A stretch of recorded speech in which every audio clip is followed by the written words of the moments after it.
Morning, everyone. Morning. The economy is collapsing. Trump tariffs are raising costs on hardworking American taxpayers. Small businesses are closing. Businesses and corporations are unable to invest and hire people. And Republicans are driving us toward a painful recession. Donald Trump and House Republicans promised the American people last year that they were going to lower costs on day one. But costs aren't going down, they're going up. Inflation is going up. And life is getting more expensive in the United States of America. The House Republican majority has been a complete and utter failure. They've now had the opportunity to govern for 125 days, and we haven't seen a single bill that actually has moved to the floor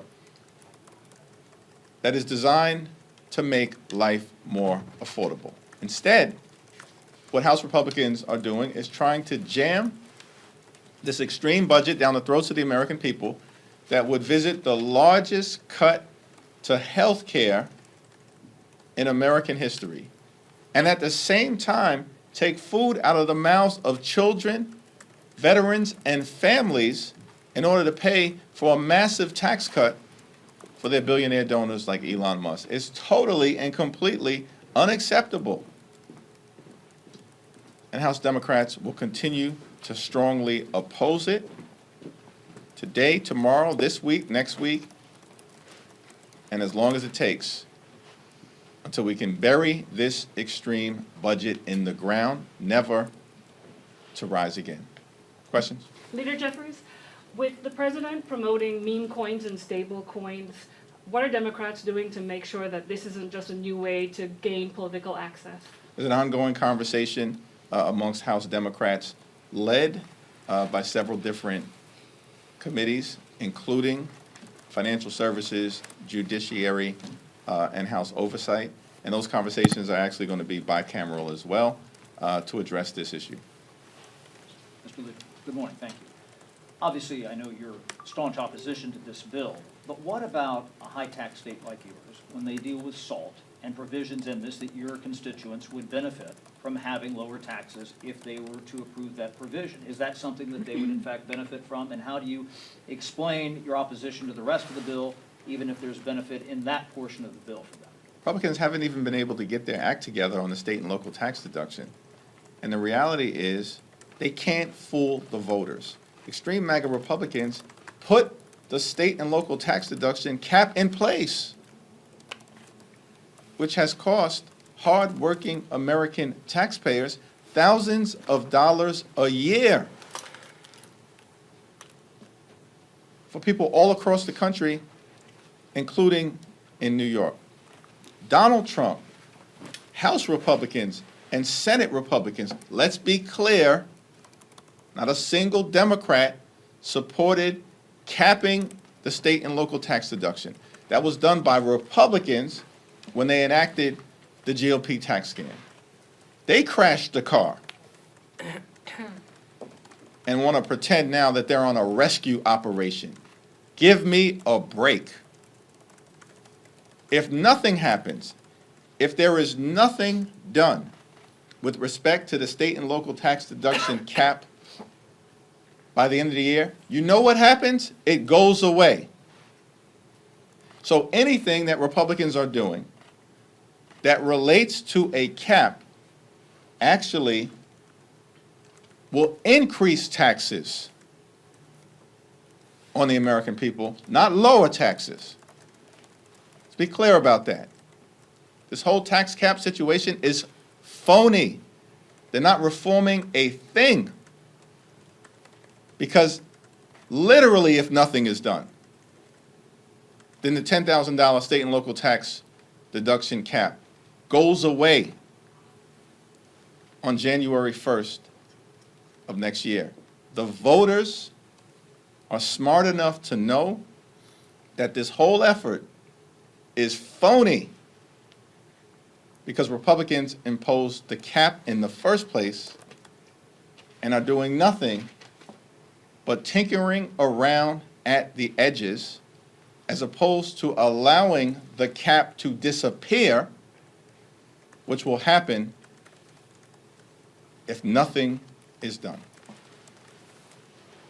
Thank you, Mr. Luter. Can you just talk a little bit about, and again, understanding that you oppose this reconciliation bill, but obviously it looks like Republicans are kind of backing away from like the per capita caps, FMAP. I mean, I know you've been trying to keep the pressure on. It seems like they're coalescing around work requirements. Just, you know, where do you stand on that? Well, Republicans have already voted, each and every one of them, with the exception of Massey, to enact up to $880 billion in cuts to Medicaid, the largest cut to health care in American history. They're already on record that that was their objective. The American people have risen up. Democrats are pushing back aggressively. And so some Republicans are backing off of the effort to try to decimate the health care of the American people. But we're not going to let up, because there are still large forces within the House Republican Conference who think that $880 billion in Medicaid cuts is not sufficient. And the reality is, the extreme wings of the House Republican Conference have driven a lot of the agenda up until this point, and we believe that will continue. And so we'll see what happens if, in fact, there is a energy and commerce markup next week. But the battle lines have been drawn. Democrats are standing on the side of health care and the American people. Republicans, once again, are trying to take it away. Thank you, Leader Jeffries. What's the state of the American dream, and how does your vision specifically make it more competitive than the one Republicans are making? Republicans are crashing the economy, raising costs, and driving us toward a recession. They are undermining the American dream when they promise to make life more affordable. This majority, this presidency, has been a complete and total disaster for working class Americans. They lied all of last year about what their plans were, and now they're trying to do the exact opposite. Firing thousands of veterans? Does that actually enhance the American dream? Taking health care away from hardworking American taxpayers? Does that enhance the American dream? Of course it does not. Actually ripping food out of the mouths of children, families, and veterans. About 20% of households with veterans rely upon the Supplemental Nutritional Assistance Program for food assistance so that they don't have to go hungry. And this is what they're trying to do? None of this, in terms of the Republican agenda, relates to enhancing the American dream. Our vision, which I began to lay out last week, and that will continue during these second 100 days, recognizes the fact that access to the American dream, of course, has to be earned. You have to work hard. You have to play by the rules. But when you do those two things, which is the case for the overwhelming majority of people in this great country, you should have an affordable home, be able to educate your children, have access to high-quality health care, have a good paying job that allows you to live a comfortable life. And of course, at the end of the day, you should be able to retire with grace and dignity, which is why we want to protect and strengthen Social Security and Medicare. That's our vision of the American dream. And it's been our vision going all the way back to FDR and the New Deal, where the foundation was laid, including with Social Security, continuing through Democratic administrations over the decades. And that's the mantle that we inherit. And we know that there are far too many people in this country who are living paycheck to paycheck, and the American dream is broken for them.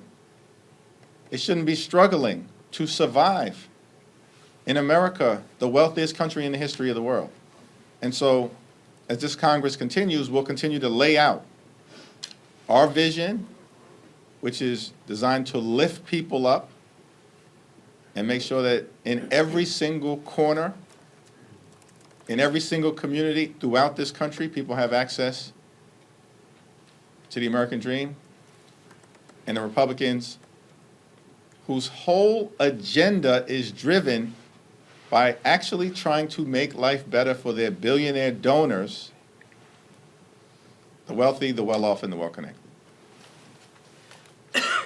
A number of Democrats who walked out of a hearing earlier this week on crypto. Can we expect to see similar types of protests moving forward? Yeah, it wasn't a hearing that they walked out on because there was no actual hearing.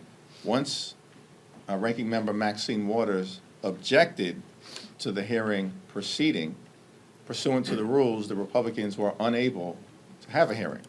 So at that point, there was no hearing. It was just a conversation. And some Democrats decided not to participate in that conversation, and other Democrats decided that they were going to participate in that conversation. But no one walked out on a hearing because there was no hearing, given that the Republicans were unable to secure the consent of Maxine Waters. Last row. A lot of your members are still frustrated about the way things went down with Leader Schumer and the CR in March, and more broadly, the old school way that he and some other Senate Democrats do politics. I know you've said that you stand behind his leadership, but do you have any things that you would like to see him do to adapt to this new political environment? We're going to continue to work together with our Senate Democratic colleagues in a more is more environment. We all, every single one of us, myself included, has to continue to do more to meet the moment as it relates to an unprecedented assault on the economy, healthcare, Social Security, the rule of law, the American way of life, due process, and democracy. We're in a more is more environment, and that's what all of us are going to continue to do. We've had very constructive and productive conversations with Leader Schumer and our Senate Democratic colleagues about making sure we're in alignment, as we are, in strongly opposing the extreme Republican budget. And then when the moment presents itself, we'll work together as it relates to the end of this fiscal year. Thanks. Second row. Thank you, Leader. There's a continued bipartisan push. We'll Chad with the mic again. To, You know you're in trouble when I show up. Thank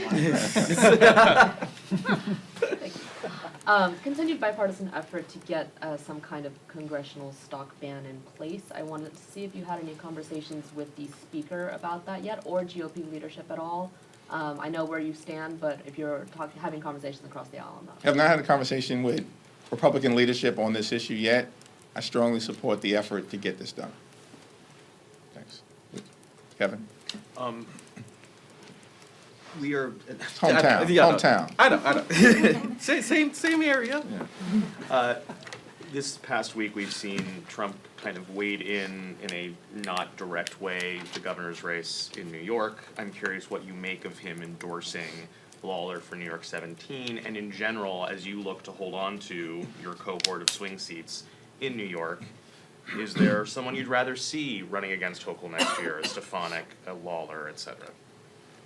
Well, I think that, Governor Hochul has just demonstrated her incredibly strong leadership as it relates to the most recent budget agreement in Albany, and she is strongly positioned to win re-election against whoever emerges on the Republican side, all of whom basically have functioned as a rubber stamp for Donald Trump's extreme agenda. Every single House Republican in New York and across the country has functioned as a rubber stamp for Donald Trump's extreme agenda. That's the reality of the situation. Mike Lawler is apparently Donald Trump's favorite swing seat Republican in the country. That was a glowing endorsement. They apparently have a very close working relationship. Mike Lawler has clearly been very compliant with the Trump agenda. Otherwise, you're not going to see that kind of endorsement. So it's going to be a very interesting thing for Representative Lawler to have to explain to the people that he represents in New York's 17th congressional district why he has such a close relationship with someone who I can guarantee you, meaning Donald Trump, is deeply underwater in terms of favorability in Westchester and in Rockland. Stay on this side, okay. I appreciate it. Thank you, Leader Jeffries. So the Senate is voting on a resolution that repeals a Biden administration policy. It allowed schools and libraries to lend Wi-Fi hotspots to students. Senator Cruz says that the FCC's rule is illegal, raises taxes, and puts kids at risk due to a lack of limits on their broadband. Now, there is a version of this that was introduced in the House. I want to get your thoughts on it. Should the House take something like this up? And I want to know where you stand on keeping access versus those concerns, because a lot of schools in New York actually utilize this kind of program. Well, we obviously want to maximize access to the internet and high-speed internet in particular in this information age that we're living in. And so, from my standpoint, we would closely scrutinize anything that's being done that would actually limit access to public school children across America, particularly in urban America and in rural America and in small-town America, which have been struggling in terms of access to high-speed internet. And that's why Democrats under the leadership of President Biden and Vice President Harris were aggressively leaning into this area. Again, I just don't understand, like, why are Republicans doing these things that clearly hurt the American people? They're going to have to explain themselves. They're running away from town hall meetings. Democrats continue to run toward town hall meetings. What are you afraid of? Why are you afraid of the American people? I think the answer is because they are actively doing things to hurt the American people. And this may be another example of that. Will you push against if Speaker Johnson brings it up? Well, I've got to take a look at what actually comes to the House floor, and I'm unfamiliar with the provision in the Senate, but conceptually, I've got a problem with it. If the result is to limit access or reduce access to Wi-Fi, broadband access, or high-speed internet. Thank you, Mr. Leader. Obviously, House Democrats have spent a lot of time pushing back against these proposed Medicaid and SNAP cuts, but the budget resolution also includes up to $330 billion in cuts from the Educational Workforce Department. They put out their legislation that cuts, that targets student aid and loan programs. On top of that, President Trump issued his FY26 budget that calls for 15% cuts to the department while adding $60 million for new charter schools. First, I want to know, do you think that that's part of the administration's push to continue to try to privatize education? And as appropriation season picks up, how will House Democrats speak to the American people about how their taxpayer dollars should be invested in the public education of America's children? Yeah, the Trump budget is dead on arrival. It's not happening, which leads to the question, why would you put forward such a reckless budget that you know House Democrats and Senate Democrats are going to strongly oppose? It's going nowhere. When we are in the middle of a reconciliation fight where you are already trying to do extreme things that hurt the health, the safety, the education, and the well-being of the American people. Our view, consistent with what the great Frederick Douglass once said, is that it is easier to build strong children than it is to repair broken men or broken women. And if you invest in a high-quality education at the front end, everyone in America benefits from investing in our public schools. That's what we should be doing. The reckless Republican budget, of course, includes cuts to health care that are devastating, cuts to food assistance that are devastating, cuts to housing that are devastating, and cuts to education that are devastating. There are numerous reasons to oppose the reckless Republican budget, and certainly the attack on public education is one of those reasons. Thank you, Leader. A poll released earlier this week found that 75% of Democrats support extending Trump's 2017 tax cuts. And House Democrats, however, have said that they have suggested that they will oppose a tax cut extension in the Republicans' budget package.